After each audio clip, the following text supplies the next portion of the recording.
In the dead of night, with the wind howling through the mountains, a lone figure stands on the suspension bridge, eyes fixed on the abyss that once swallowed his enemy.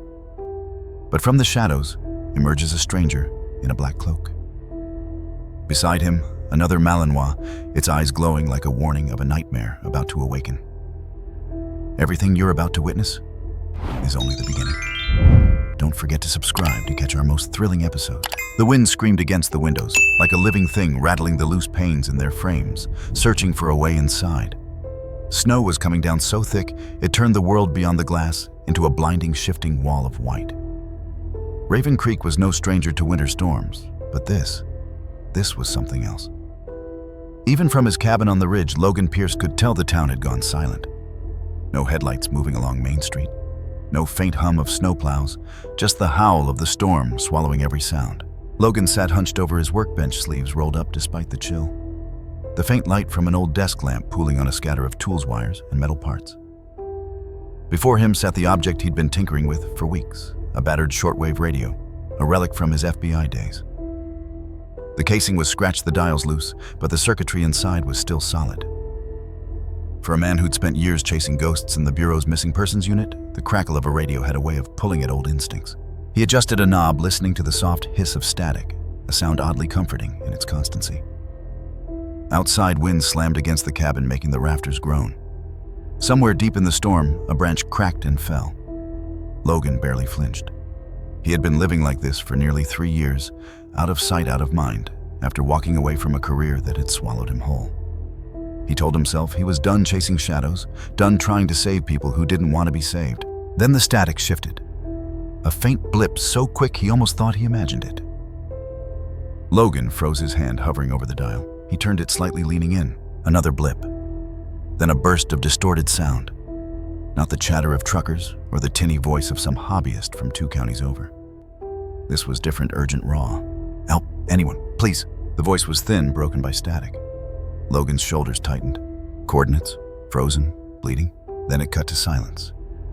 Logan's pulse ticked up. He reached for a notepad, jotting down the numbers he caught between the bursts. Before he could replay them in his head, the radio crackled again, this time with a different sound. A deep, uneven breathing, ragged like someone on the edge of collapse. Over it, faint but distinct, came the sound of a dog barking. Logan's fingers tightened on the mic switch, though he knew he couldn't transmit. This was a receive-only set. The breathing grew louder, frantic now. Then another noise, a dragging scrape, something heavy being pulled over ice. Logan's mind went to dark places fast. He'd heard those sounds before in rescue operations gone wrong, when people carried more than they could manage, when they were hauling someone who couldn't walk. He was already on his feet. The storm outside roared like it was trying to bury the cabin in snow. But Logan didn't hesitate. He shrugged into his thick parka, zipped it up to his chin, and grabbed the old Bureau-issued maglite from the shelf. The beam was strong, unflinching, cutting through darkness like a blade. Next came the holstered pistol habit, not paranoia. As he pulled on his gloves, the radio crackled again. This time there were no words, just a low, guttural whine that made the hair on his neck stand up. The barking returned sharper now, closer to the mic, as if the dog was trying to force its presence into the signal. Logan yanked open this cabin door, and the cold hit him like a punch to the chest. The air was thick with snow, the kind that stings your face the second it touches skin. He stepped out, boots crunching over ice, his breath turning to steam instantly. The wind clawed at him, tearing at his hood. But he moved with purpose, head bent against the onslaught. Down the slope, the outlines of trees swayed and shuddered under the weight of snow. The trail to town was nearly invisible, a white sheet over familiar ground. The coordinates were burned into his mind now. They weren't far, maybe a mile and a half northwest, near the edge of the old logging road. He hadn't gone far when his flashlight's beam caught something moving in the snow ahead. At first, it was just a shape of blur against the whiteness, but then it resolved into the lean, muscled frame of a Belgian Malinois. The dog was moving fast, low to the ground, a dark streak against the snow, its sides heaving. Its harness was scuffed, patches of frost clinging to the straps. In its jaws, gripped with stubborn determination, it dragged a heavy black tactical backpack streaked with something dark, too dark to be melted snow. Logan stopped dead in his tracks, light fixed on the animal. The dog froze too, ears pricked, eyes locking onto his. For a moment there was no sound but the wind between them. "Coda," Logan said under his breath, recognition clicking into place. He'd heard of this dog back when he was still with the Bureau, a K9 trained for search and rescue in hostile terrain. Records said Coda had gone missing 6 months ago during an operation near the Canadian border. No one had expected to see him again. The dog stepped forward, snow crunching under its paws, the backpack still clenched in its teeth. Its eyes, sharp, intelligent, and unmistakably urgent, never left Logan's. Something about that gaze cut through the cold in a way the wind couldn't touch. It wasn't wild panic. It was pleading, calling him to move. Coda, Logan said again, louder this time, taking a step toward him. The dog didn't back away. Instead, it dropped the pack with a soft thud, then barked once, short-clipped and commanding. Logan's flashlight beam swept over the pack. The zipper was half open, and inside, crumpled and smeared with the same dark stain, was a folded piece of waterproof paper. He knelt, fingers brushing the cold fabric as he pulled it free. It was a map. The ink was smeared in places, but the route was clear enough. A winding path through the forest, marked with a red X, near an abandoned logging station. A handwritten note scrawled in the margin read, "Lane last seen here. Lane." Logan didn't need to think hard to connect the name Harper Lane, the investigative journalist, who'd vanished 3 weeks ago while working on a story about human trafficking routes across the border. Logan looked from the map to Coda. The dog gave a low whine, stepped back, then turned sharply toward the north tail, stiff looking over its shoulder, as if to say, "Are you coming or not?" The storm pressed in on them, but Logan's decision was already made. He zipped the map into his jacket pocket, slung the heavy backpack over one shoulder, and nodded once. "Lead the way." Coda wasted no time. The dog moved with purpose, weaving through snow-laden trees, his paws finding paths Logan couldn't see. Logan followed, keeping the beam of the flashlight locked ahead, his breath harsh in the cold air. The sound of the storm was relentless, but under it, Logan thought he could still hear something else. A faint, distant echo of breathing through a radio. A reminder that whatever they were heading toward wasn't just a story. It was someone's life running out of time. And in that moment, he realized the quiet he'd built around himself these past 3 years had just been shattered beyond repair. Under the pale wash of his flashlight, Logan crouched in the biting wind, his breath curling into the night air like steam from a locomotive. The storm roared around him, but his focus was locked on the heavy, blood-stained pack lying in the snow where Coda had dropped it. The dog's chest heaved his flanks, rising and falling in rapid rhythm. Amber eyes flicking between Logan's face and the bag as if urging him to hurry. Logan's fingers, numbed despite the insulated gloves, worked the frozen zipper open. The first thing he saw was paper creased wet at the edges, but unmistakably a topographic map. He pulled it out and spread it against the snow, pinning the corners with his knees so it wouldn't be ripped away by the wind. A thick red X, drawn in something that looked disturbingly like smeared marker or dried blood, was marked deep in the northern woods.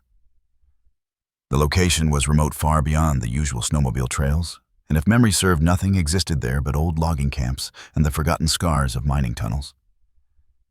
His gut tightened. Coda gave a short, impatient bark and then bounded a few steps toward the tree line, glancing back. Logan glanced again at the X. "That's where you came from, isn't it?" The Malinois whined, stamping his paws in the snow. Logan slung the pack over his shoulder and fell in behind him. The forest swallowed them in seconds. The snow here was deeper, the drifts climbing high against skeletal trunks. Each step crunched in a way that felt too loud, too exposed. The wind thinned under the canopy, but the cold seemed sharper, cleaner, like ice water on skin. Somewhere far off, a wolf's mournful howl rose long and low, answered by another, closer. Coda froze, ears swiveling, body tense. Logan's hand slipped to his pistol, his instincts prickling with the old familiar electricity of pursuit. The deeper they went, the more unnatural the quiet became between the gusts. The snow reflected just enough of his beam to turn the shadows into shifting shapes. Twice he thought he saw movement, but it was only snow shearing off a branch. Coda trotted ahead, nose low, following a scent line only he understood. Then through a break in the trees, Logan sawed a mound of snow that wasn't quite right, squared at the edges, too clean, too deliberate. He approached carefully, brushing the white crust aside to reveal a steel hatch, the kind used in storm shelters or cold storage. Its surface was dusted with frost so thick it looked like sugar glaze. A chain and padlock secured it, though both were coated in ice. Logan knelt, his gloved fingers testing the lock's give solid. He pulled a small crowbar from his pack, wedged it under the latch, and began working it back and forth, each movement sending dull vibrations up his arm. Ice-cracked metal screeched. The padlock snapped open, clattering onto the snow. He eased the hatch upward, a plume of stale metallic-smelling air rising to meet him. The narrow steps descended into darkness. He flicked his flashlight beam downward and froze. A figure lay crumpled at the base, slight bundled in a filthy parka wrists, bound with tape legs curled into herself like she'd been trying to stay warm for hours. The skin of her face was pale to the point of translucence. Logan descended quickly, the cold tightening around him, even more in the confined space. "Hey, can you hear me?" His voice sounded too loud in the cramped chamber. He knelt beside her, gently turning her onto her back. Her eyelids fluttered. It was Harper Lane. He recognized her from the grainy missing person photo that had circulated months ago. Reporter for an independent investigative site vanished while chasing a lead on cross-border trafficking. Now her lips were blue, her breath shallow, her pulse a weak flutter under his fingers. Her eyes cracked open just enough to meet his. Panic flickered there before her gaze focused. "Children?" The word was barely a whisper. Her hand twitched toward her neck, then her ribs, tracking under the skin. She coughed, the sound dry and fragile. "They know where I am." "Save your strength," Logan said, already slipping out his multi-tool. He cut the tape binding her wrists and wrapped his coat around her trembling shoulders. She was light, too light, as he lifted her to her feet. Coda was at the hatch, ears twitching toward the woods beyond a low growl in his throat. Logan's mind raced. The words "children" and "tracking" weren't random fragments. Harper had stumbled into something much bigger than a smuggling ring. The organized kind of operation that didn't just abduct one, that monitored, controlled, made people vanish without a trace. And if she was right, someone could already be watching their location. He needed to move, and fast. But first he pressed his flashlight into Harper's trembling hand, then carefully lifted the edge of her sleeve. Nothing. Then, remembering her gesture toward her ribs, he unzipped her parka and pressed along the side of her torso. His fingers found a hard, pea-sized lump under the skin just above the hip. Not natural. Not bone. "Damn it," he muttered. Whoever had put it there hadn't been sloppy. This wasn't a tracker clipped to clothing. It was embedded, designed to last, to survive, even if she tried to run. He didn't have the tools to remove it safely out here, not in the middle of a snowbound forest. But he did have one advantage: they weren't dead yet. He shouldered Harper's weight, nodding to Coda. The Malinois barked once sharply, then turned back toward the direction they'd come. Logan took one last look at the steel hatch, the empty dark beneath, and the faint smear of blood on the step. The wind outside was rising again, pushing snow into their faces the second they emerged. Somewhere out in that white wilderness, the people who had done this would be listening, watching for a signal from that implant. Logan didn't know yet if he could outrun their reach. But he knew one thing: whatever was waiting at that red X on the map had just become more dangerous than he'd imagined. And he was heading straight for it. The storm was still clawing at Raven Creek, its snow-laden wind screaming through the skeletal remains of abandoned buildings. Logan Pierce's boots crunched over ice, each step deliberate, calculated. But every muscle in his body was strung tight. Harper Lane's weight leaned into him. She was barely conscious, her breath shallow. Coda kept ahead, ears erect, scanning the shifting white for threats. They were less than a mile from the edge of town when Logan felt something in the air shift. The silence of the storm broke not from the wind, but from the low, predatory growl of an engine. Headlights pierced the curtain of snow ahead, then another set and another, forming a wall of light across the road. Logan's instincts flared red. He stopped cold, guiding Harper behind him. Coda's hackles rose, his growl deep and primal. Through the blinding snow, figures emerged, men in heavy tactical coats, weapons slung low but ready. And at the center of them, stepping into view with the slow, deliberate confidence of a man who believed nothing could touch him, was Victor Harlow. Victor's tailored coat looked absurd in the storm, the fur lining pristine. His smile was thin, predatory. "Logan Pierce," he called out, his voice cutting through the wind like a blade. "You've been busy." Logan said nothing. His eyes scanned for openings, narrow alleyways, snowbanks that might offer cover, but the men spread out, boxing him in. Victor's gaze shifted to Harper, his smile widening in something almost like amusement. "And here I thought you were dead, Miss Lane. Guess I was misinformed." Harper's eyes flickered open, confusion giving way to fear. "Don't let him," she started, but her voice cracked into silence. Victor raised a gloved hand. "Hand her over, Logan. You're interfering in a matter of national security." He gestured to the men flanking him. "This is bigger than you realize. She's a threat to ongoing operations." Logan's jaw clenched. "Operations like trafficking human beings?" His tone was ice. Victor's smile didn't falter, but his eyes sharpened. Careful, Pierce. You don't know the whole story. This is your last chance to walk away. The wind howled between them, snowflakes swirling in the beam of the headlights. Coda moved closer to Harper, positioning himself between her and the armed men. The dog's eyes never left Victor. Logan glanced at the men. 8 total, maybe 9 each, armed with carbines. The odds were bad. The only advantage he had was that Victor didn't actually want him dead, yet. I'm not walking away, Logan said. Victor sighed almost theatrically and dropped his hand. Then you've chosen the hard way. The first gunshot cracked through the storm like lightning. Logan dove sideways, pulling Harper with him, snow exploding where the bullet struck. Coda lunged forward with a bark that was more of a battle cry, forcing 2 of the men to step back. Logan's pistol was already in his hand, muzzle flash lighting the storm for a split second as he returned fire.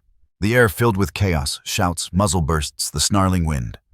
Logan dropped behind a snowbank. Harper pressed low beside him, Coda circling to harass the flank. He counted shots, timed the reloads of his attackers, and moved with cold efficiency. This wasn't about winning the fight. It was about breaking the line. He spotted it, a narrow gap between 2 buildings just off the road. If they could reach it, they'd have cover from 3 sides. But getting there meant crossing open ground under fire. Logan looked at Harper. When I say run, you run. Don't stop. She nodded, teeth chattering. Coda. Logan barked, and the dog's head snapped toward him. A hand signal sent Coda darting left, drawing fire. Logan rose, firing twice to suppress the right flank, and shouted, "Go!" Harper ran, boots slipping on the ice, but she didn't stop. Logan followed gun up, covering their retreat. Bullets hissed past, chewing snow into the air. One slammed into the brick beside his head, stinging his cheek with fragments. They reached the alley, breath coming in ragged clouds. But Victor's men were already moving to cut them off. Logan spotted the rusted metal grate ahead, the entrance to an old drainage tunnel that ran under the town. He grabbed the frozen handle, yanked hard, and the lock snapped with a groan. And he ordered. Harper hesitated only a second before dropping into the darkness below. Coda followed without pause.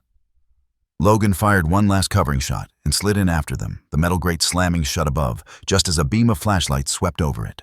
The tunnel was pitch black, the smell of rust and damp earth thick in the air. Water dripped somewhere ahead, the sound echoing off the concrete walls. Logan switched on his small flashlight, the narrow beam slicing through the dark. Harper leaned against the wall, breathing hard, her skin pale from the cold. Coda pressed against her side, keeping her steady. Victor's voice, faint but chilling, echoed through the storm above.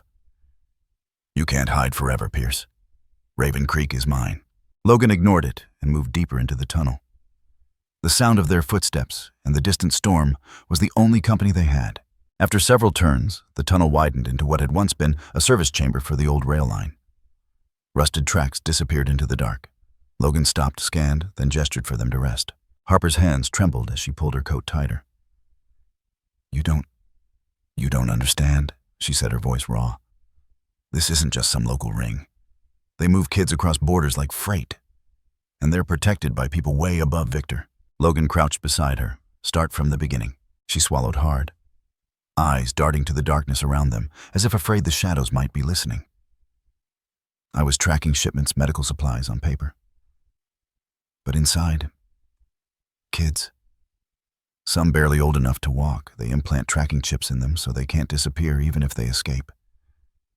It's organized, military precise. And the names I found?" She stopped, shaking her head. "They'd kill me before I ever spoke them aloud." Coda whined softly as if sensing her fear. Logan rested a hand on the dog's neck, steadying him. "You're safe for now," Logan said, though the words felt thin. Harper looked him dead in the eyes. "No one is safe. Not while they're still out there." The wind outside howled through unseen cracks in the tunnel walls, carrying with it the ghost of Victor's threat. And Logan knew this was only the beginning. The wind knifed across the lake with a force that felt almost deliberate, as if nature itself was trying to push them back. Snow fell in ragged sheets, whipped sideways by invisible hands, stinging exposed skin.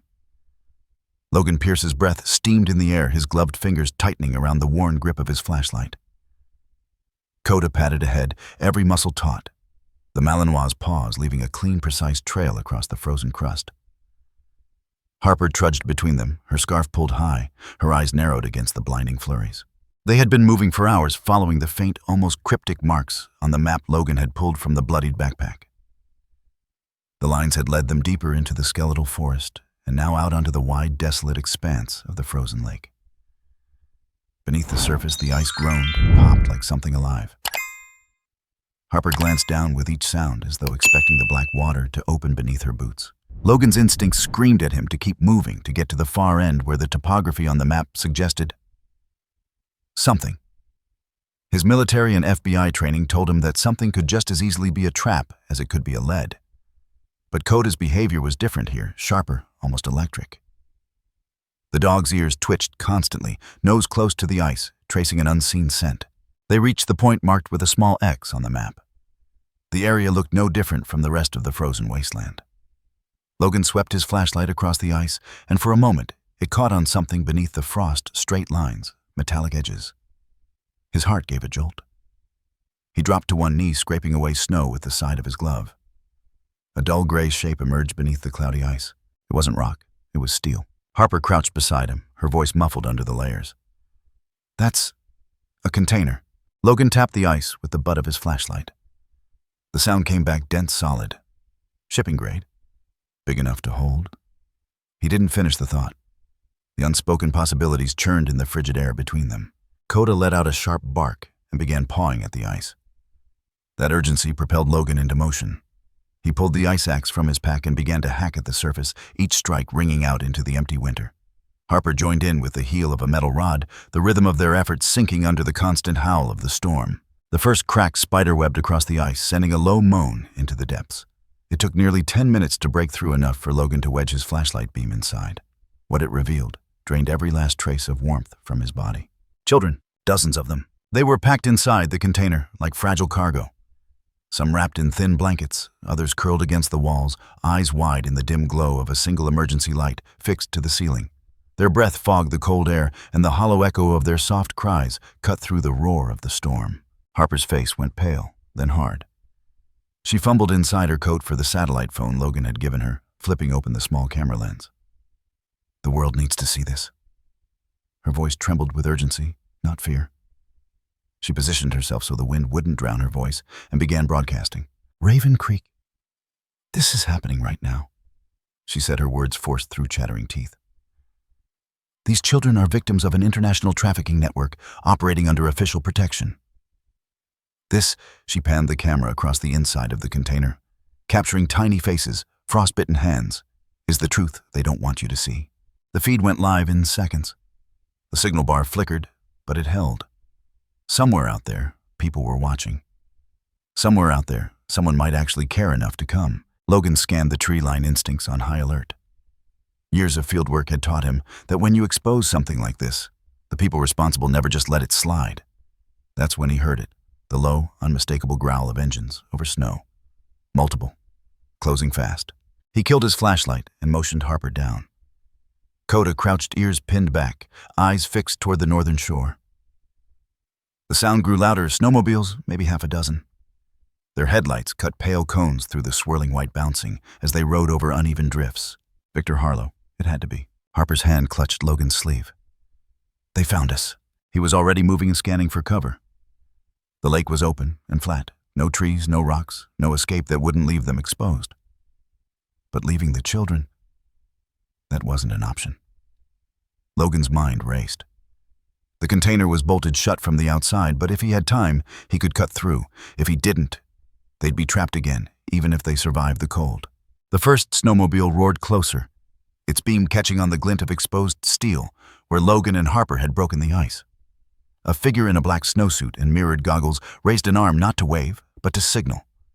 Behind him, the others fanned out, in a practiced arc, boxing them in. Logan's pulse spiked. Every instinct screamed fight or die. He reached into his pack, pulling free the short-barrel sidearm he'd kept wrapped in oilcloth. Harper's eyes widened, but she said nothing. There was no space for moral debates here. She tightened her grip on the sat phone, angling it subtly toward the incoming threat. Even if they couldn't win, they could make damn sure the whole world saw who was coming for them. The lead snowmobile skidded to a stop 10 yards away, the rider pulling off his goggles. Victor's smirk was visible even in the dim light, sharp against the frost clinging to his beard. "You should have stayed in your cabin, Pierce," he called over the wind. "Now you're going to freeze with them." Coda growled, low muscles coiled ready to spring. The moment stretched fragile as the ice beneath them. Logan's finger tightened on the trigger. The children inside the container whimpered, sensing the danger, even if they couldn't see it. Harper steadied the camera feed, her breath coming in tight bursts. The approaching roar of more engines behind Victor told Logan one thing. This wasn't just a warning. This was the endgame, and it was about to break wide open. The snow was no longer falling in gentle sheets. It was being ripped sideways by the wind, pelting against Logan's face like 1,000 frozen needles. His hands gripped the steering bar of the snowmobile so tightly that the leather gloves squeaked. The machine skated across the ice-crusted trail. Every bump rattling his bones, the engine's roar swallowed by the howl of the storm. Behind him, Harper clung to his back, her fingers digging into his jacket, her phone clutched in one trembling hand. She kept it raised, angled toward the storm-smeared blur of their path, her voice shouting updates to an audience she couldn't see, trying to keep the live feed alive through the static. Coda bounded alongside Paws, hitting the ice with lethal precision, his breath a steaming cloud against the pale fury of the weather. The Malamute wasn't just keeping pace, he was guarding his amber eyes, scanning the whiteness for the shadow of death that was closing in. And it was closing fast. The low guttural snarl of engines behind them told Logan that Victor Harlow and his mercenaries were closing the gap. Snowmobiles armed. He could hear the metallic chatter of mounted rifles rattling against steel frames. The ground beneath them was not forgiving. It was slick, brittle, and deadly. Logan's gaze locked ahead. The map in his mind, burned into memory from a dozen reconnaissance runs years ago, told him what was coming. The old ice bridge. A treacherous suspension over a frozen chasm, slick with frost, its steel cables groaning under the weight of age and neglect. One wrong move and it would snap, sending them into the abyss. "Hold on," Logan shouted over the wind, his voice hoarse. Harper pressed herself tighter against him, phone still up. Her screen flickered, but the feed stayed live, the viewer count ticking higher. Hundreds, then thousands. Her words came fast, desperate, narrating what the world was seeing: the chaos of the storm, the relentless pursuit, the fact that armed men were chasing them through a frozen wilderness after she and Logan uncovered children locked inside an ice-covered container. Every syllable was a nail in Victor's coffin if they lived long enough to see justice. The first shots came like cracks of thunder. Bullets tore into the snow, exploding it into icy shrapnel around them. Logan swerved hard, kicking up a blinding spray that masked their path for a heartbeat. Coda darted to the opposite side, flanking, barking in sharp bursts. Another burst of fire came, short, controlled military precision. One of the mercenaries was aiming for the snowmobile's engine. Then it happened. Coda lunged his massive body, slamming into the snow beside them, just as a bullet sliced through where Logan's leg had been a split second before. The dog took the hit in the side armor strapped to his harness, stumbling but regaining stride instantly. Logan's jaw clenched. Coda's sacrifice bought them seconds, nothing more. The ice bridge loomed ahead, a spectral outline in the blizzard. The suspension cables swayed, groaning under the wind. Logan could feel the snowmobile's treads slipping on the approach. The gap was narrow, but deep, the kind of fall no one survived. Behind them, Victor's voice erupted over the wind, magnified by a bullhorn. "Stop now, Hart, hand over the girl in the footage, and you might live." Logan didn't answer. His mind was already locked in combat mode. His breathing slowed, even as the adrenaline surged. He leaned forward, pushing the snowmobile to its limit. The engine screamed in protest, the ice under the treads whining. Harper's voice behind him didn't falter. She was still broadcasting, still naming Victor, still describing the mercenaries, still telling the world what was happening in real time. Every word was a trigger. Every word made them a bigger target. Gunfire raked the trail again. Logan jerked the machine left-right, avoiding the most direct hits.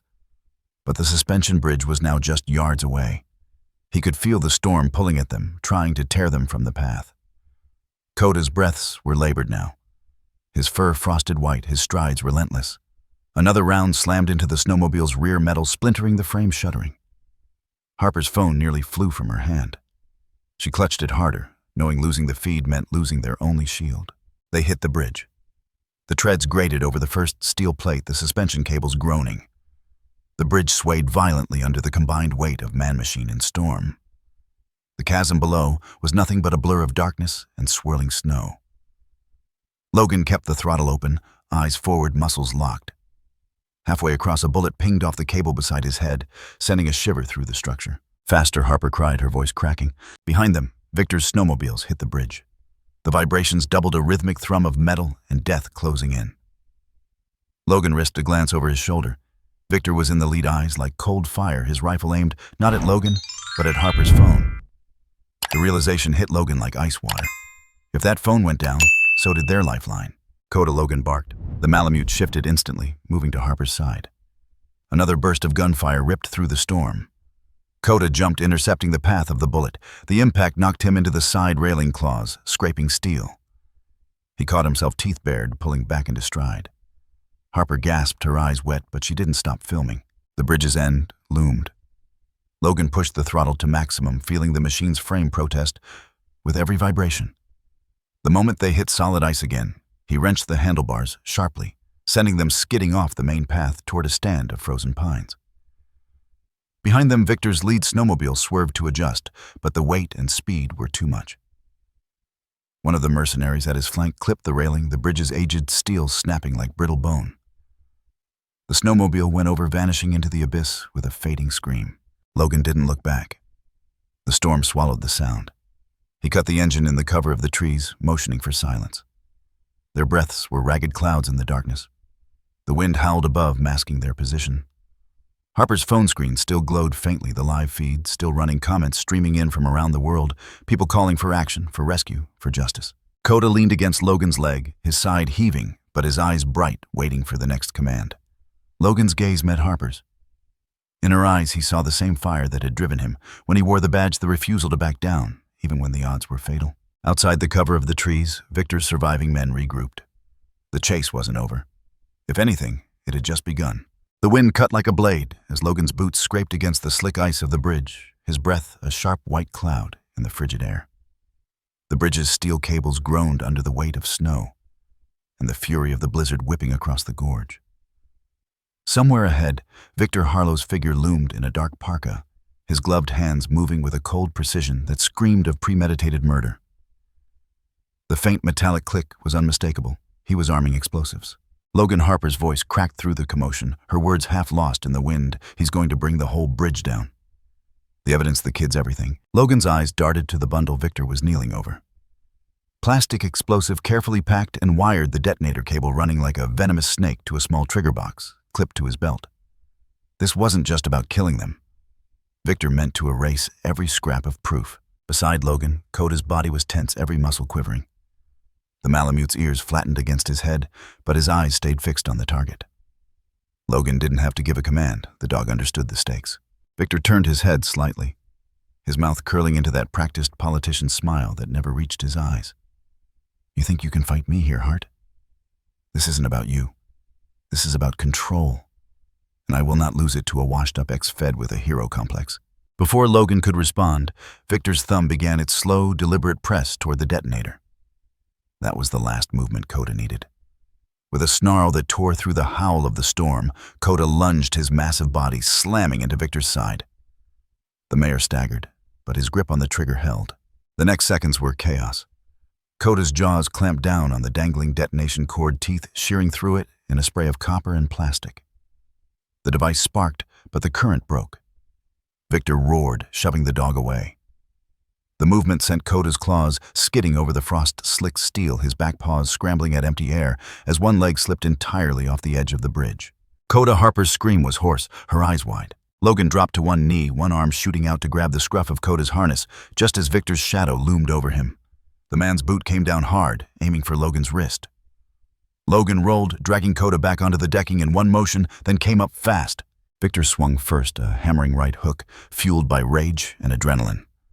Logan caught it on his forearm, the impact numbing his fingers. The ice beneath their boots was a treacherous dance floor, each step a battle against gravity. They circled each man's breath, ragged steam rising into the blizzard. You should have stayed out of Raven Creek. Victor spat, lunging again. Logan ducked low, driving his shoulder into Victor's ribs. The two slammed into the bridge railing, the metal shuddering under their combined weight. Somewhere below the river's frozen surface lay like a pale grave. Victor was stronger than Logan expected, for a man who lived behind podiums and in plush offices. He fought with the raw, ugly efficiency of someone who'd been in real fights before. Logan blocked a knee, shoved him back, and in the scuffle, their firearms drawn in the earlier rush, slipped from numb fingers and skittered across the ice. Both pistols slid under the railing, vanishing into the gorge. It was down to fists and fury now. A brutal exchange followed Logan's elbow, catching Victor's jaw. Victor's knuckles splitting the skin over Logan's brow. Blood dripped hot down Logan's cheek, freezing almost instantly. The bridge swayed, with the wind steel cables whining like sirens. Somewhere in the background, Harper was shouting something, but the words were drowned in the storm's roar. Victor feinted left, then lunged right, aiming to drive Logan back toward the broken edge where the explosion cord still dangled.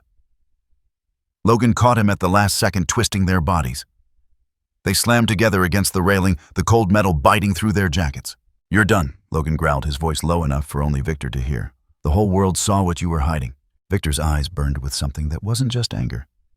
It was fear. "You think a few thousand people watching a shaky feed can touch me? I own this town.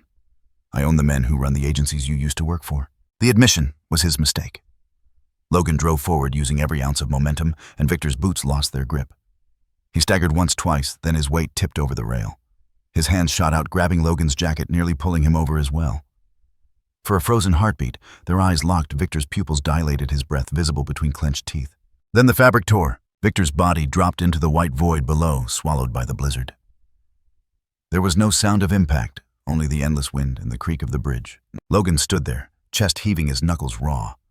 Coda pressed against his leg, a low whine rumbling from deep in his throat. Harper was staring over the edge, her face pale, the phone still clutched in her trembling hand. Do you see him?" she asked, voice brittle. Logan stepped forward, cautiously scanning the frozen expanse of river far below. Nothing. No movement. No body. Just an unbroken sheet of ice, the snowfall already covering any sign of disturbance. "He's gone," Logan said, though the certainty in his voice wasn't absolute. Men like Victor didn't disappear easily. If there was a way to crawl out of hell, Victor Harlow would find it. The explosives still clung to the bridge, useless now, without the cord, but dangerous if left behind. Logan knelt, his fingers moving with practiced care as he disarmed the charges one by one. Harper stood guard, her eyes darting constantly to the tree line, as if expecting Victor's mercenaries to burst through at any second. When the last block of C4 was safely removed, Logan rose and met her gaze. "We can't stay here. The storm will cover our tracks, but it'll also trap us if we wait too long." Harper nodded, though her hands shook. She glanced once more into the abyss. The question unspoken between them was, Victor truly dead, or just waiting for his next move? The three of them, man, woman, and dog, moved quickly off the bridge, their silhouettes vanishing into the swirling snow. Behind them, the gorge swallowed the evidence of the fight, leaving only the memory of a confrontation that had decided far more than just their survival. What none of them could know was that far below, under the crust of ice, the current carried something dark and silent downstream. And in the storm's howl, if one listened closely, there was the faintest echo of a promise not yet broken. "Do you want me to keep this exact intensity for the next segment, so the emotional tension never drops?" Snow was still falling in slow, dizzy spirals when the first federal choppers cut through the cloud cover, their blades thumping like the heartbeat of something vast and inevitable. Logan stood on the fractured ice, breathing hard, his pulse still pounding from the fight on the bridge. Coda leaned against his leg chest, heaving the dark fur along his neck, matted with blood where the bullet had grazed him. Harper was slumped on a snowbank, her lips pale, holding the side of her ribs where Victor's men had struck her earlier. Her phone, still warm from the desperate live stream, was clenched tight in her trembling hand, the final seconds of footage now ricocheting across every news feed in America. The sound of boots crunching in the snow grew louder. Dark uniforms emerged from the storm, federal agents armed and scanning the scene with practiced eyes. One of them dropped to his knees beside Harper, his gloved hands gentle but efficient as he called for the medics. Logan didn't move.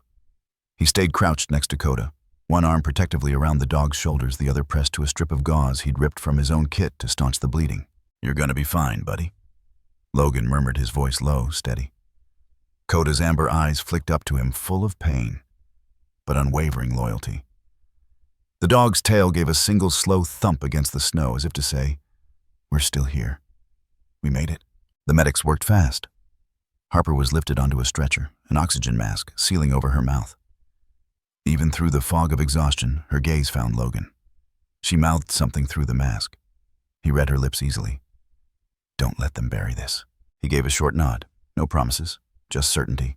Nearby, two agents pried open the container they'd hauled from beneath the ice. Inside, bundled in silver thermal blankets, were the children, 23 of them.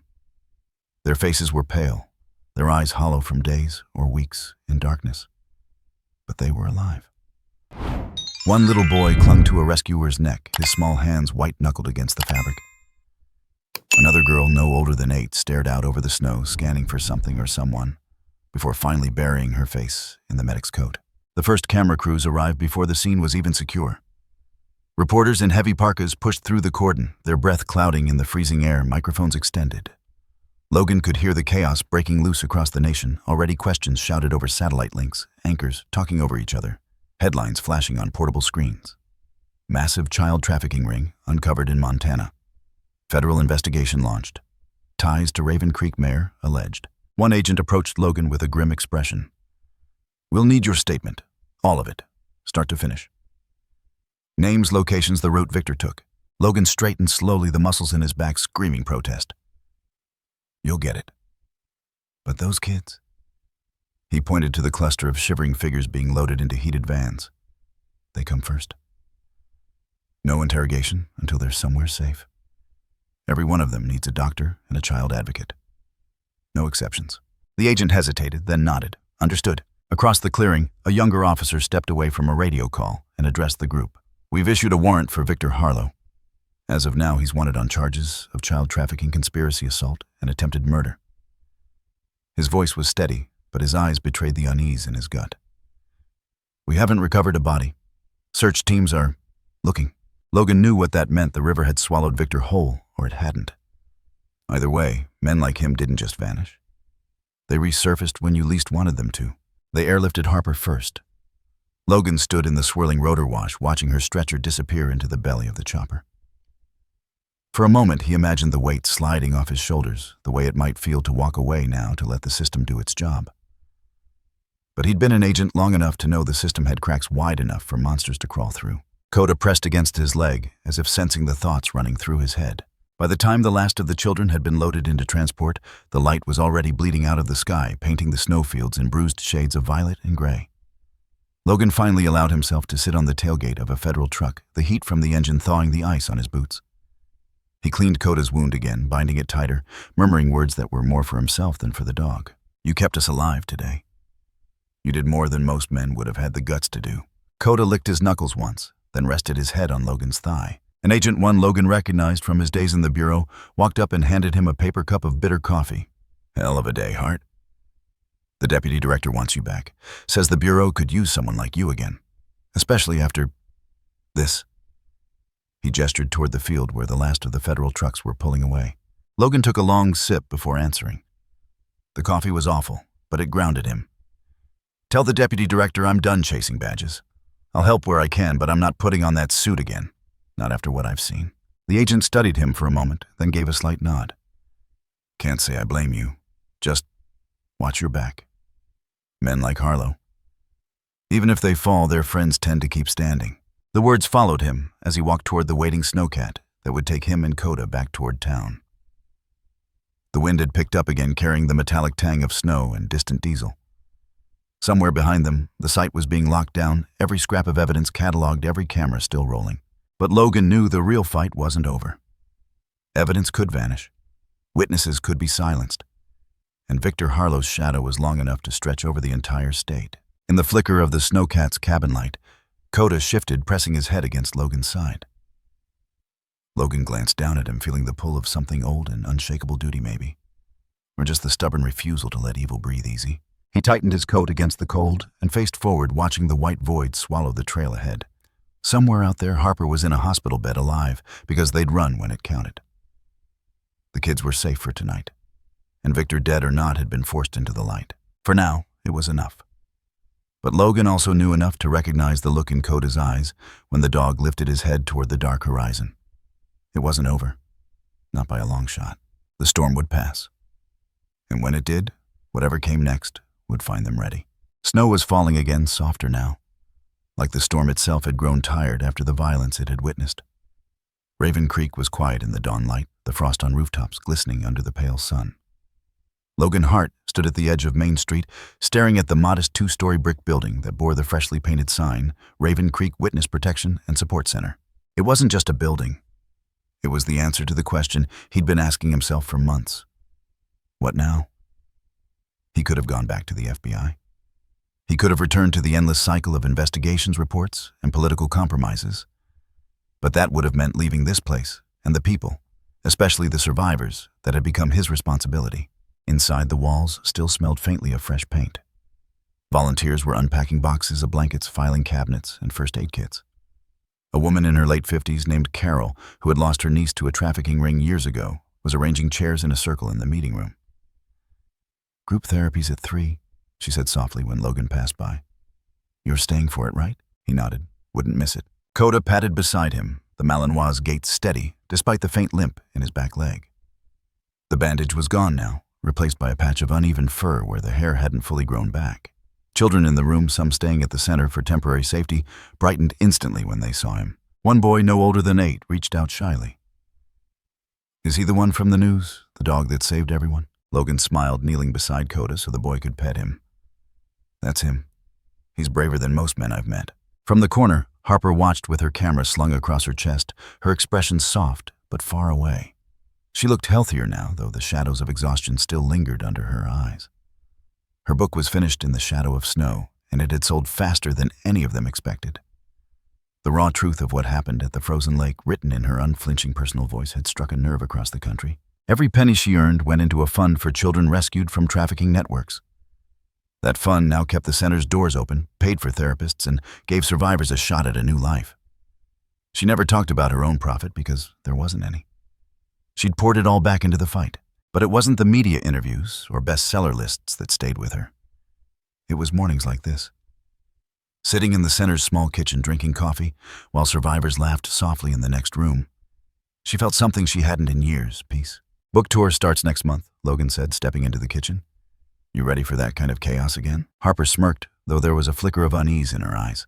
"After what we've been through, a couple of fancy hotels and microphones, I'll survive." Coda barked once, almost like he was agreeing. Later that week, the 3 of them stood in the Raven Creek Elementary School gymnasium.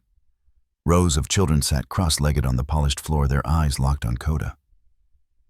Logan knelt beside the dog, telling the story not of the firefight or the violence, but of courage, loyalty, and how sometimes the smallest act of defiance can change everything. "These scars," Logan said, lifting Coda's paw gently so the kids could see. He got them because he ran toward danger, not away from it. He saw someone who needed help, and he didn't stop to think about himself. That's what a hero does. A little girl raised her hand. "Does he ever get scared?" "All the time," Logan answered honestly.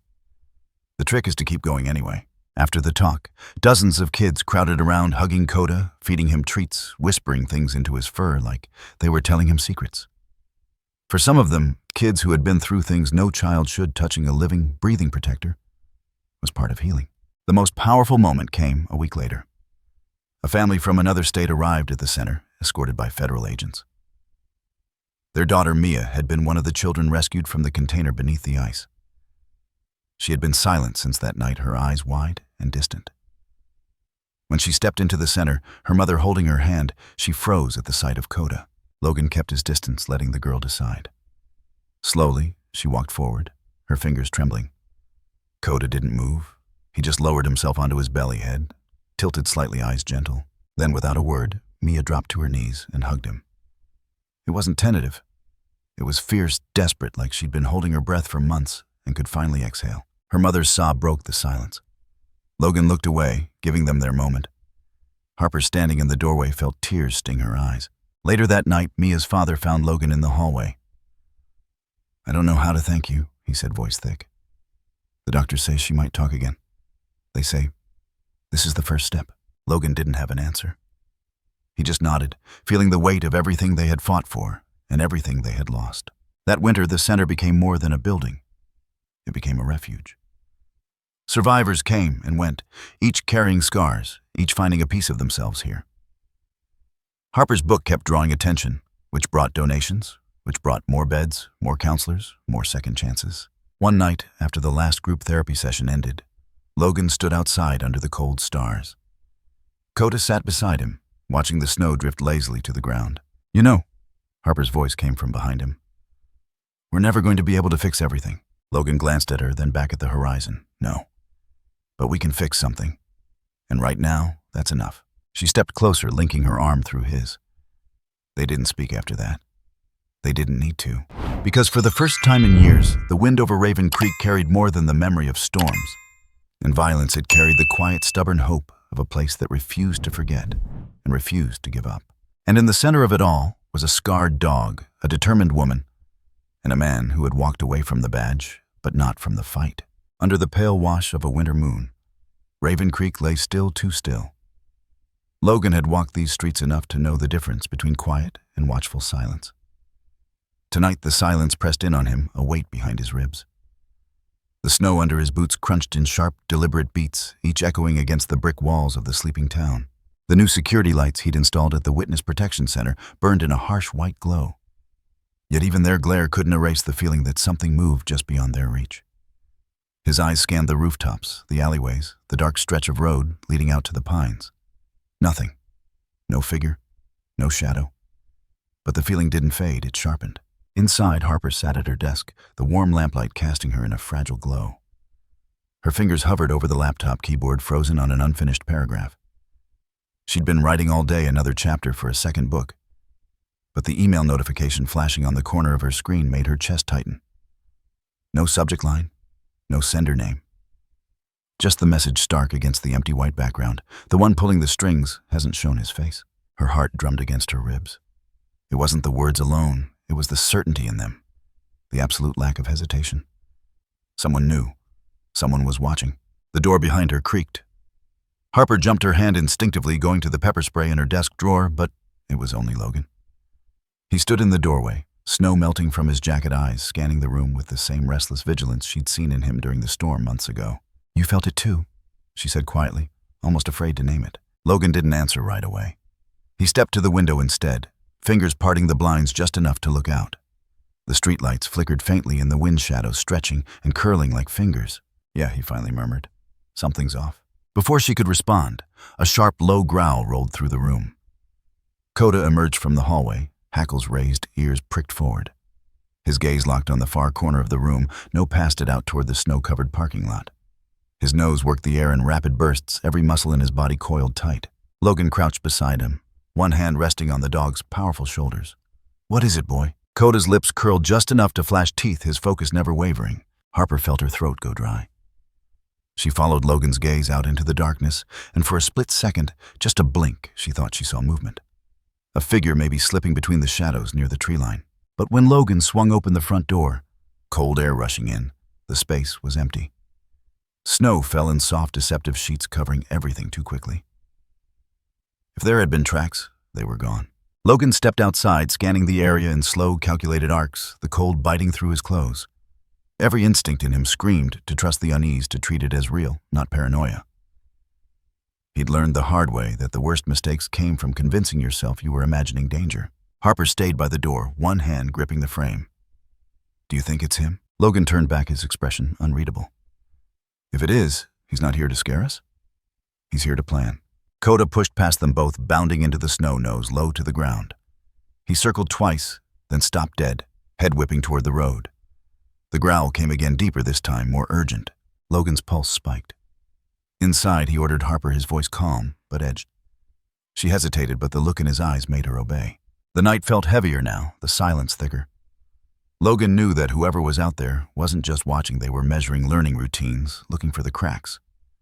And cracks could be exploited. Back inside, Harper locked the door, but her mind replayed the email over and over. Not shown his face. That meant there had been a face she hadn't seen yet. A hand behind Victor's, someone with enough power to stay hidden through everything. Coda settled by the window, but didn't relax. His breathing stayed taut, ears flicking at every sound. "Tomorrow I'm adding more cameras," Logan said, stripping off his gloves. "Thermal ones. If someone's out there, I want heat signatures."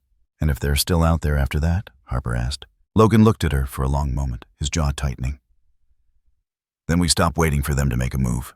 The words sat between them like a loaded weapon. Harper knew what he meant. This wasn't going to end with doors locked and curtains drawn. Whoever was pulling the strings wouldn't stop, not after what they'd lost. Outside, somewhere beyond the edge of the light, the watcher moved again, silent, patient, unhurried.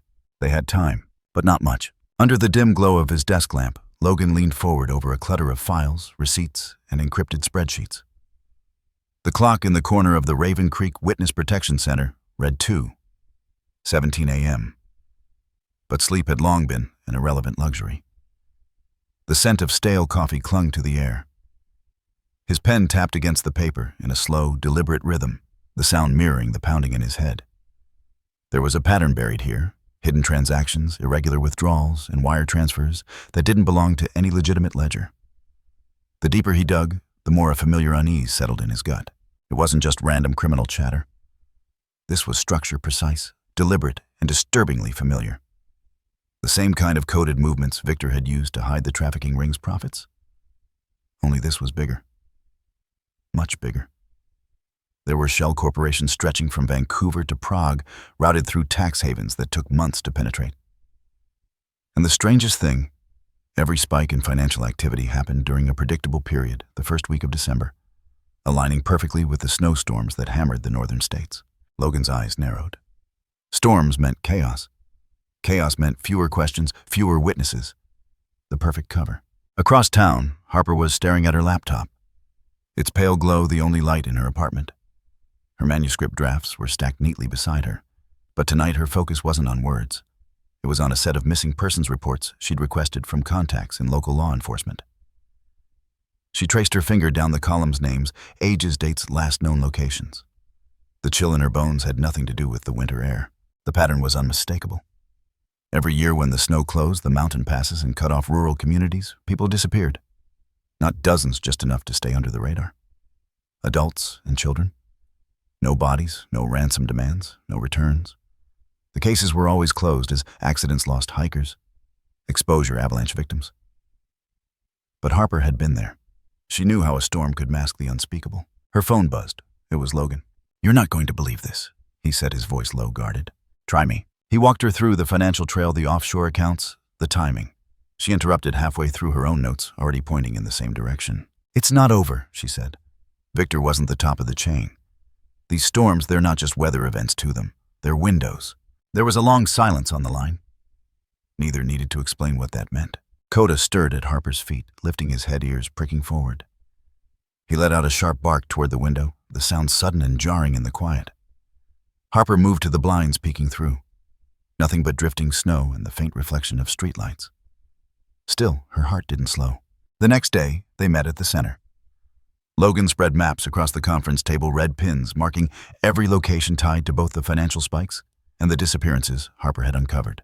The distribution wasn't random. It formed a corridor through the northern states, ending deep in the mountain ranges where storms were most vicious. "What do you think they're moving?" Harper asked. Logan's jaw tightened. "Not money. Money doesn't vanish into blizzards.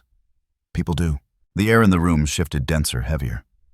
Coda paced restlessly, nose twitching, as if the conversation itself carried a scent he didn't like. Over the next week, they worked in near silence, broken only by the rustle of papers and the occasional clink of coffee mugs. Harper's contacts fed her more case files, some decades old. Logan used his remaining FBI contacts to access encrypted databases, moving carefully so as not to alert anyone higher up. Because if Victor was just a cog, someone else was still turning the wheel.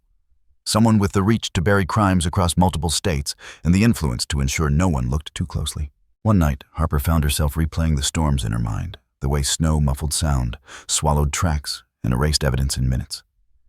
She imagined a convoy moving through whiteout conditions, headlights smothered cargo unseen.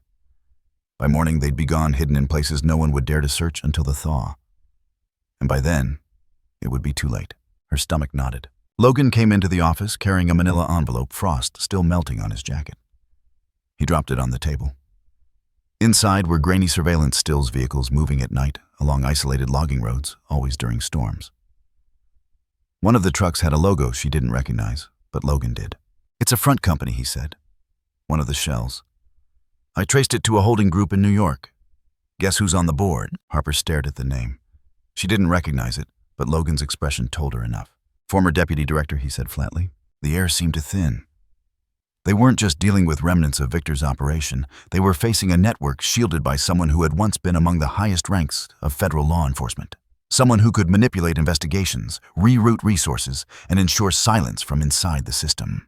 Coda growled, suddenly low and deep, staring toward the door as footsteps approached in the hallway. Logan moved instinctively, placing himself between Harper and the sound. A courier appeared delivering a sealed package with no return address.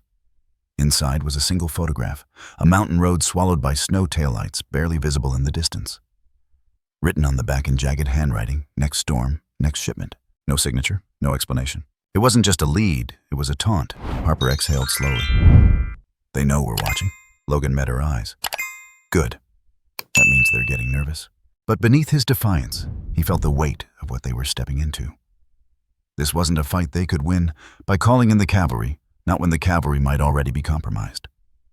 They would have to move quietly, build their own map, gather proof no one could erase. And yet, in the back of his mind, a darker thought lingered. Storms were coming. And in the shadow of those storms, someone was already preparing to vanish without a trace. The clock on the wall read 11:47 p.m.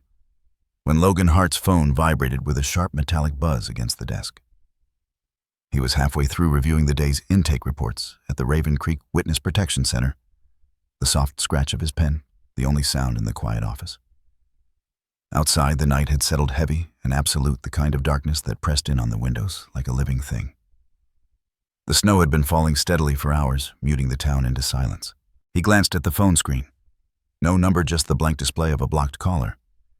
He let it ring twice, then 3 times before answering. No voice came through. Only the hollow whisper of air like someone was breathing through a mask. Logan's jaw tightened.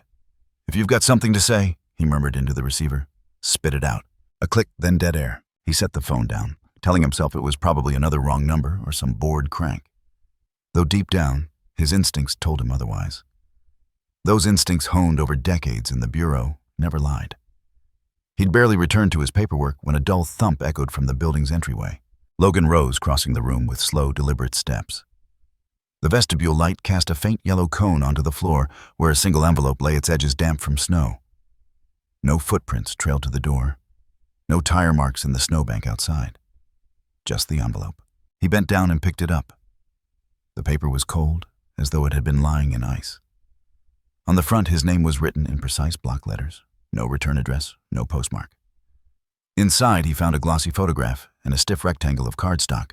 The photograph stole his breath for a fraction of a second. It was Coda sitting in the fenced exercise yard outside the center. His amber eyes looking off to the right, unaware of the danger, aimed directly at him. A thin red dot rested over the dog's chest, the unmistakable glow of a laser sight. Beneath the photo, the card carried only 6 words, printed in a bold serif font. "The game has just begun." No punctuation, no signature. Logan's pulse drummed hard in his temples. He could almost hear the muted click of a rifle's trigger, taste the metallic tang of blood in the back of his throat. His hand closed slowly around the photograph edges, cutting into his palm. He locked the doors and killed the main lights, leaving only the soft glow of the desk lamp. His other hand drifted toward the Glock on the shelf behind his desk, a motion so practiced it was like breathing. The weapon felt solid grounding as he slid a full magazine into place and chambered around. He moved to the window, angling himself so he could see without being seen. Outside, snow swirled like pale ash under the single parking lot lamp. No movement, no sign of a car idling nearby. But his gut told him someone was out there, watching just beyond the edge of light. He didn't call the local police. This wasn't their fight, and the last thing he needed was uniformed officers blundering into a trap. Whoever sent this knew exactly where to hit him, not just in the body, but in the heart. They knew Coda wasn't just a dog. He was Harper's lifeline, a living symbol of everything they'd fought to protect. A quiet creak from the hallway pulled Logan's attention. He turned, weapon raised, every muscle coiled. The sound came again, slow and deliberate, like weight shifting on old wooden boards. He stalked forward, breath controlled the muzzle sweeping corners with surgical precision.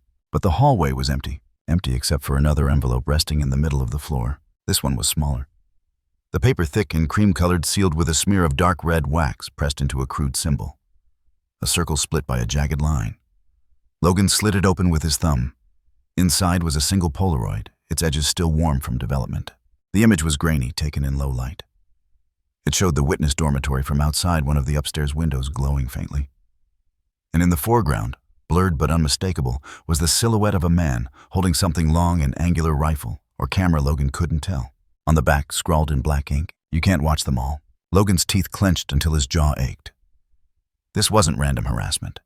This was choreography steps meant to rattle him, to force him into a corner before the real blow landed. He returned to his office, laid the photographs and notes in a neat row on the desk, and stared at them for a long moment. Then with slow precision, he locked them in the bottom drawer. Coda's nails clicked softly on the tile behind him. The Malamute mix padded into the room, head tilted, nostrils flaring. His ears pricked toward the front door, hackles rising. "You smell it too," Logan murmured, dropping to one knee beside him. Coda's growl was low, steady, vibrating through Logan's hand. There was a bond between them, a wordless current of trust and shared vigilance. If Coda was on edge, it meant the danger wasn't just theoretical anymore. Snow hissed against the windows. Somewhere out there, someone was patient enough to wait in the cold. Someone who believed this was just the opening move. Logan holstered his Glock, but kept it close, his mind already mapping the next 48 hours, tightening security protocols, moving the highest-risk witnesses to safe houses, putting Harper on alert without causing panic. But under all the logistics and controlled breathing was a truth he couldn't shake. This wasn't about the witnesses. This was personal. And if they wanted a game, Logan Hart knew exactly how to play. Only this time, he wouldn't be the one on the defensive. The night deepened around Raven Creek, quiet as a held breath, and somewhere just beyond the snow-dimmed lights, a shadow shifted, watching. Under the pale wash of early winter sunlight, Raven Creek looked deceptively calm.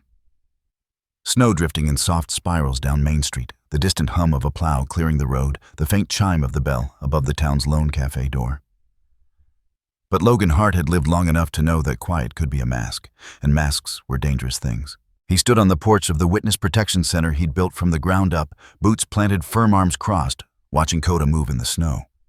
The shepherd's breath steamed in the cold, his body taut with focus as he ran through the new drills Logan had insisted on adding to their regimen. This wasn't the same kind of training as before.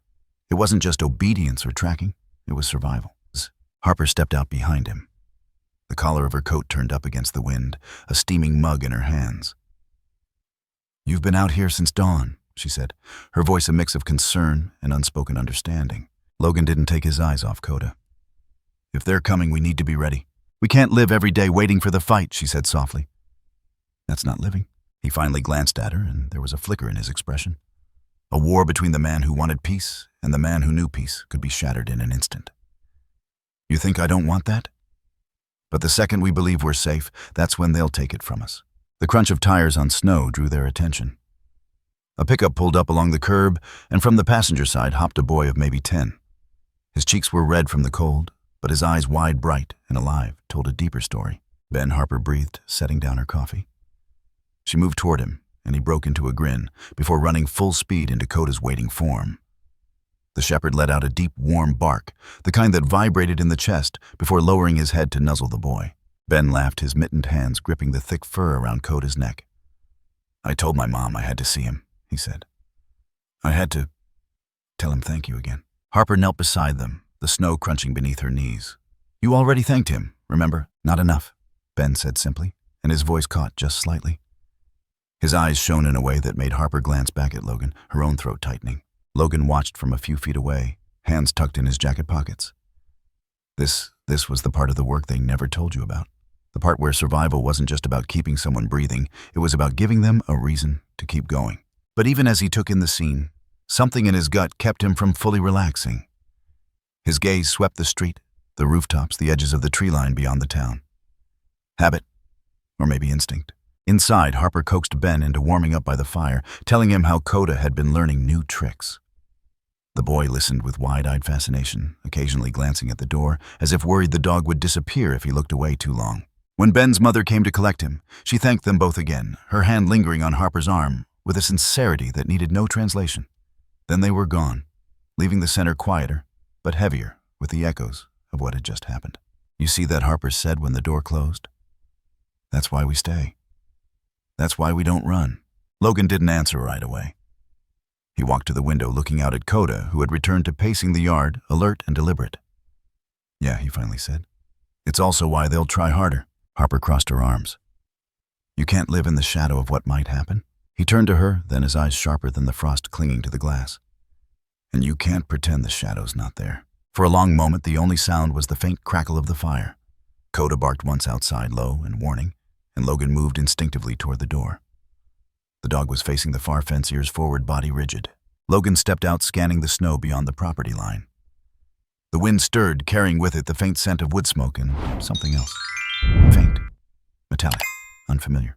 Coda's hackles rose. Logan rested a hand on the dog's neck, steadying him. "Easy," he murmured. But his eyes stayed fixed on the tree line, his every nerve alive. With the possibility that somewhere out there, someone was already watching. They had chosen not to run. That meant the fight would find them. The only question was when. And when it came, Logan promised himself they would be ready. The wind cut across the bridge like a living thing, sharp and cold, carrying with it the scent of snow from the peaks beyond Raven Creek. The cables groaned in the night air, and the boards beneath Logan's boots gave a hollow thud with each step. He stopped at the midpoint, the place where the drop yawned deepest into the ravine. Moonlight silvered the jagged edges of the cliff, illuminating the swirling mist far below. Somewhere down there, buried beneath rock water and years, was the body of Victor Hale. Or at least the body he was told would never surface. Logan rested both hands on the frigid railing, his gloves creaking as he tightened his grip. It wasn't nostalgia that brought him here tonight. It was instinct. The same bone-deep instinct that had kept him alive in Alley's deserts and frozen forests. The same quiet pull in his gut that whispered, "The story isn't finished." Coda stood beside him, fur bristling despite the calm stillness of the bridge. The dog's amber eyes scanned the shadows, as if reading an invisible script, every muscle in his frame alert, but not trembling. He gave a low, questioning whine, the kind that wasn't quite fear, but wasn't comfort either. Logan's gaze dropped into the darkness below. He remembered the sound Victor made when he fell. Not a scream, not even surprise, but a guttural grunt, almost like he knew the drop was coming. That sound had echoed through Logan's dreams more times than he'd admit. Tonight, though, it felt less like a memory and more like a prelude. A gust came hard from the west, rattling the bridge's steel bones. Somewhere far off, a lone wolf called into the night, the sound scattering across the canyon. Coda's ears flicked toward it, but then his head snapped back the other way, toward the far end of the bridge. Logan followed his line of sight. At first he thought the darkness was empty. Then movement, a shift in the shadow. A figure detached itself from the black, tall, deliberate. The figure's coat billowed in the wind, a long, dark drape that masked the lines of the body beneath. The hood was up, face hidden, but there was nothing casual about the way the person stood. They weren't crossing. They weren't retreating. They were watching. Coda let out a growl low and threaded with warning. Logan's pulse ticked up, but he didn't move his feet. Instead, he straightened, squaring his shoulders, letting his voice carry across the distance. Long way from town, he called out the words, stripped of pleasantry. The wind answered for a moment, tugging at the bridge and moaning through the cables. The figure didn't respond. Instead, they shifted their weight slightly to the side, and that's when Logan saw it. The leash. A thick braided length of leather looped casually in one gloved hand.